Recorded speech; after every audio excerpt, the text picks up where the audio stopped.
महाराष्ट्रामध्ये आणखीन एक महत्त्वाचा मतदारसंघ आहे तो म्हणजे गोंदिया। यावेळेस गोंदियामध्ये नक्की काय घडणार आहे हे सुद्धा आपण बघणार आहोत।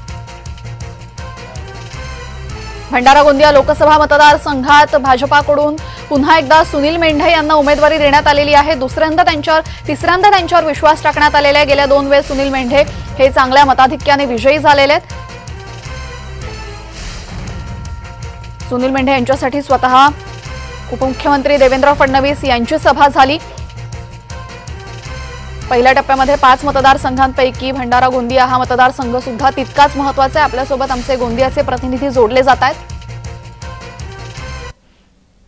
आपल्यासोबत आमचे प्रतिनिधी जोडले गेलेले आहेत। काय सांगाल, गोंदियामध्ये काय घडू शकतं? जोरदार प्रचार झालेला आहे महायुतीचा आणि महाविकास आघाडी दोघांचाही, काय घडेल?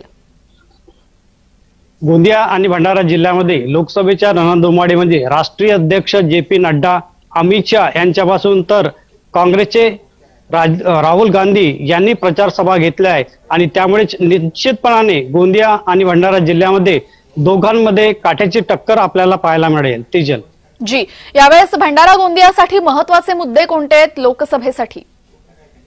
लोकसभेसाठी जर विचार केला तर भंडारा आणि गोंदिया जिल्ह्यामध्ये सिंचनाचा मोठा प्रश्न आहे, कारण या भागामध्ये शेती हा महत्त्वाचा घटक आहे आणि शेतीवर आधारित उद्योग, युवकांना काम आणि स्थानिक लोकांना धान्य विकण्यासाठी योग्य ती बाजारपेठ असे महत्त्वाचे मुद्दे गोंदिया आणि भंडारा जिल्ह्यामध्ये होते आणि त्यामुळेच येणाऱ्या भविष्यात मोठे उद्योग आणि बेरोजगारीचा प्रश्न सोडवणारा नेता गोंदिया आणि भंडारा जिल्ह्याला पाहिजे अशी नागरिकांची मागणी होती। जी, गेल्या वेळेस सुद्धा सुनील मेंढे हे चांगल्या मताधिक्याने विजयी झाले होते।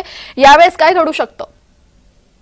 यावेळेस जर मागच्या वेळेचा विचार केला तर एकतर्फा निर्णय झाला होता। मोदी लाटेमध्ये सुनील मेंढे निवडून आले होते, परंतु यावेळेस तशी परिस्थिती या ठिकाणी दिसत नाही आणि त्यामुळेच की देवेंद्र फडणवीस यांनी गोंदिया आणि भंडारा जिल्ह्याच्या प्रत्येक तालुक्यामध्ये सभेचं नियोजन आयोजित केलं होतं आणि एवढंच नाही तर गृहमंत्री अमित शाह आणि जे.पी. नड्डा सारखे राष्ट्रीय अध्यक्ष गोंदिया आणि भंडारा जिल्ह्यामध्ये हजेरी लावून गेले।